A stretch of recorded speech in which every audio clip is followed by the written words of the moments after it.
بسم اللہ الرحمن الرحیم۔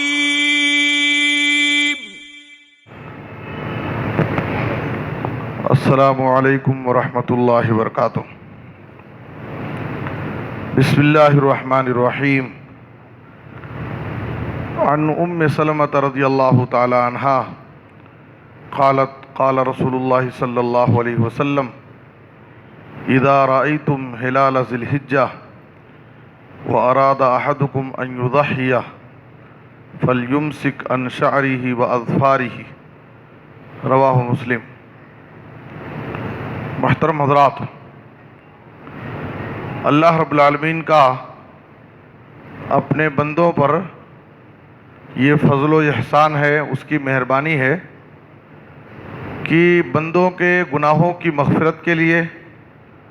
ان کے درجات کی بلندی کے لیے اور زیادہ سے زیادہ کم وقت میں اجر و ثواب کمانے کے لیے اس نے بہت ساری مناسبتیں رکھی۔ کچھ فضیلت کے اوقات ہیں، کچھ فضیلت کے ایام ہیں، کچھ فضیلت کے مقامات ہیں، جن اوقات، جن لمحات اور جن مقامات پر پہنچ کر ایک انسان اللہ کو راضی کر سکتا ہے، زیادہ سے زیادہ نیکیاں کر کے اپنے گناہوں کی مغفرت کرا سکتا ہے اور کم وقت میں زیادہ سے زیادہ اجر و ثواب کما سکتا ہے۔ انہی فضیلت والے ایام میں ذی الحجہ کے ابتدائی ایام ہیں، شروع کا 10 دن، اور یہ ذی الحجہ کے شروع کے 10 دن دنیا کے سب سے افضل ایام ہیں۔ سال کے پورے دنوں میں سب سے افضل ایام ذی الحجہ کی ابتدائی 10 دن۔ افضل ایام الدنیا ایام العشر، نبی صلی اللہ علیہ وسلم نے کہا دنیا کے سب سے افضل ایام میں عشر ذی الحجہ ہیں، ذی الحجہ کی ابتدائی 10 دن ہیں، اور ان 10 دنوں میں کیے گئے اعمال اللہ کے نزدیک اتنا زیادہ محبوب ہیں کہ ان 10 دنوں میں جو عمل ہم کریں گے اس کا مقابلہ کوئی بھی نیکی نہیں کر سکتی، اتنے عظیم ہے یہ ایام۔ نبی صلی اللہ علیہ وسلم نے کہا ما من ایام العمل الصالح فیہا احب الی اللہ من هذه الايام، یعنی ایام العشر۔ قالوا یا رسول اللہ ولا الجہاد فی سبیل اللہ؟ قال ولا الجہاد فی سبیل اللہ الا رجل خرج بنفسه ومالہ فلم یرجع من ذلک بشیء۔ صحابہ کرام نے تعجب سے کہا کہ کیا جہاد بھی ان 10 دنوں میں کیے گئے اعمال کے برابر نہیں ہو سکتا؟ تو نبی صلی اللہ علیہ وسلم نے کہا ہاں، جہاد بھی اس کے برابر نہیں ہو سکتا۔ ہاں، وہ شخص جو اپنی جان مال کے ساتھ اپنے گھر سے اللہ کی راہ میں نکلے پھر واپس نہ آئے، اپنی جان اور اپنا مال سب کچھ اللہ کی راہ میں قربان کر دے، ایسا مجاہد اس کے برابر ہو سکتا ہے۔ یہ اتنے قیمتی ایام ہیں، یہ اتنے فضیلت والے ایام ہیں۔ اسی لیے سلف صالحین کے بارے میں ابو عثمان النہدی کہتے ہیں کان السلف یعظمون 3 عشرات، سلف صالحین 3 عشروں کی بڑی تعظیم کرتے تھے، ان کا بڑا اہتمام کرتے تھے۔ ایک تو رمضان کا آخری عشرہ، اور دوسرے ذی الحجہ کا پہلا عشرہ، اور تیسرے محرم کا پہلا عشرہ۔ یہ 3 عشروں کی سلف صالحین بڑی تعظیم کرتے تھے، ان 3 عشروں میں خصوصی طور پر اعمال صالحہ کا اہتمام کرتے تھے، نیکیوں میں بہت سبقت کرتے تھے، آگے آگے رہتے تھے۔ سعید بن جبیر رحمۃ اللہ علیہ کے بارے میں آتا ہے کان اذا دخل ایام العشر اجتہد اجتہادا شدیدا حتی ما یکاد یقدر علیہ۔ جب یہ عشر ذی الحجہ شروع ہوتا تو اتنا زیادہ وہ نیکیوں میں محنت کرتے تھے کہ کوئی دوسرا اس پر طاقت نہیں رکھتا تھا، کسی دوسرے کے لیے کوئی دوسرا ویسی کوشش نہیں کر سکتا تھا جتنا وہ ان 10 دنوں میں محنت کرتے تھے نیکیوں میں۔ تو اس لیے یہ اللہ رب العالمین کی توفیق ہے، اللہ رب العالمین کا فضل ہے کہ اللہ تعالی ہمیں بہت جلد وہ فضیلت کی گھڑیاں، وہ فضیلت کے ایام نصیب کرنے والا ہے۔ تو اس لیے ایسے مبارک لمحات کی قدر کرنا چاہیے۔ ایک عقل مند مومن کی پہچان یہی ہے خوش نصیب سعادت مند مومن وہ ہے جو ایسے فضیلت والے ایام اور ایسے قیمتی لمحات کی قدر کرے اور ان سے بھرپور فائدہ اٹھائے، اور بڑا بدنصیب ہے وہ انسان جو ایسے قیمتی لمحات پا کر کے بھی وہ ان کو ایسے ہی لہو لعب میں بقیہ دنوں کی طرح اس کو گزار دے اور نیکیاں نہ کرے۔ تو ایسا شخص واقعی بڑا بدنصیب ہے کہ اللہ تعالیٰ اس کو ایسا سنہرا موقع دیا لیکن وہ اس سے فائدہ نہیں اٹھا سکا۔ ابن قیم رحمۃ اللہ علیہ کہتے تھے کہ دنوں میں، ہفتے کے دنوں میں سب سے افضل دن جمعہ کا دن ہے، اور سال کے دنوں میں، پورے سال کے دنوں میں سب سے افضل دن عرفہ کا دن اور قربانی کا دن، اور راتوں میں سب سے افضل رات ہفتے کی راتوں میں لیلۃ الجمعہ جمعہ کی رات ہے، اور سال کی راتوں میں سب سے افضل رات لیلۃ القدر ہے۔ تو یہ ایام بڑے قیمتی ہیں، اس لیے ان ایام کا ہمیں پرتپاک استقبال کرنا چاہیے، عزم صادق کے ساتھ، پختہ ارادہ کے ساتھ۔ جیسے ہم رمضان کے مہینوں کی قدر کرتے ہیں، رمضان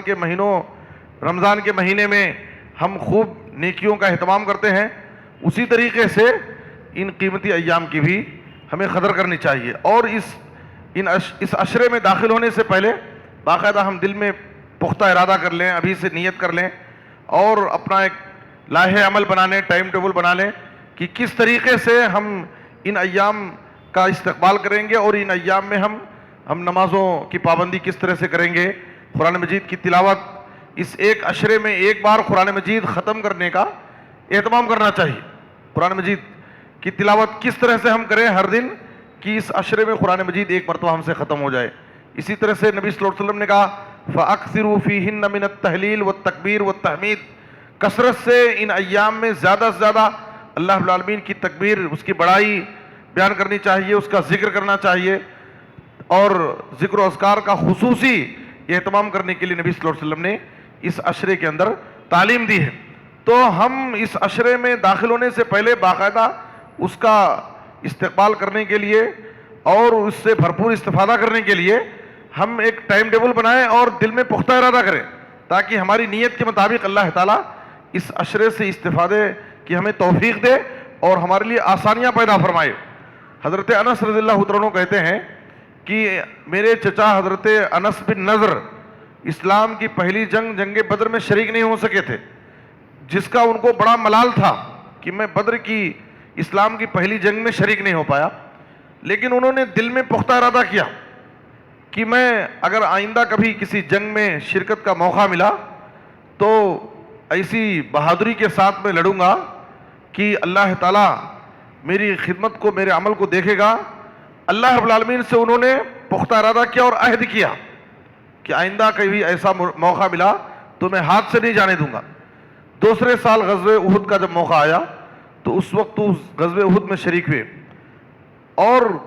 باقاعدہ مشرکوں کی صفوں میں، کافروں کی صفوں میں گھستے گئے، اور سعد بن معاذ رضی اللہ عنہ سامنے سے واپس آ رہے تھے اور یہ آگے آگے جا رہے تھے۔ کہا کہ سعد بن معاذ تم واپس کیوں جا رہے ہو؟ انی اجد ریح الجنہ دون احد، میں تو احد پہاڑ کے پیچھے جنت کی خوشبو پا رہا ہوں، وہ جنت حاصل کرنے کے لیے میں جا رہا ہوں۔ اور گئے، قتال کرتے رہے یہاں تک کہ ان کو قتل کر دیا، اور کافروں نے ان کی لاش کو مسلح کر دیا تھا، ہاتھ پیر ناک کان سب کاٹ دیے تھے، اور ان کے پورے جسم میں 80 سے زائد زخم لگے۔ ایسی بہادری کے ساتھ اس جنگ میں وہ لڑے،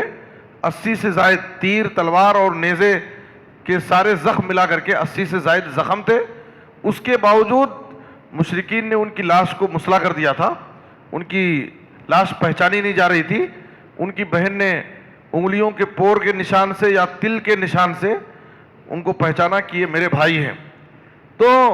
ہم اللہ رب العالمین کے ساتھ جیسا عہد کرتے ہیں، جیسا ہم دل میں پختہ ارادہ کرتے ہیں، اللہ تعالیٰ ہمارے لیے ویسی ہی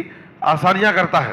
تو اس عشرے کے استقبال کے لیے ہم دل میں پختہ ارادہ کریں، اللہ رب العالمین سے توفیق مانگیں کہ آنے والے جو دنیا کے سب سے افضل ایام ہیں، جو سب سے قیمتی ایام ہیں، اللہ تعالیٰ ہمیں صحت و عافیت نصیب فرمائے وہ قیمتی ایام، اور ان ایام سے بھرپور استفادہ کرنے کی اللہ تعالی ہم کو توفیق دے، اس کی قدر کرنے کی توفیق دے، اور اس ذی الحجہ کا چاند دیکھنے سے پہلے نبی صلی اللہ علیہ وسلم نے کہا کہ جو لوگ قربانی کا ارادہ رکھتے ہیں ایسے لوگ ناخن بال وغیرہ پہلے سے کٹنگ کرانا ہے تو نکال لیں، لیکن ذی الحجہ کا چاند دیکھنے کے بعد قربانی کرنے تک وہ اپنے جسم سے ناخن بال وغیرہ جو قربانی کا ارادہ رکھتے ہیں ان کے لیے منع ہے نکالنا۔ تو اس لیے نبی صلی اللہ علیہ وسلم کی اس تعلیم پر ہم عمل کریں۔ ابھی 1-2 دن باقی ہے، اللہ سے دعا ہے کہ اللہ تعالیٰ آنے والے قیمتی ایام کی ہم سب کو قدر کرنے اور اس سے بھرپور مستفید ہونے کی اللہ ہم سب کو نیک توفیق عطا فرمائے، آسانیاں پیدا فرمائے، آمین تقبل یا رب العالمین، وصلی اللہ علی نبینا محمد و آلہ وصحبہ اجمعین۔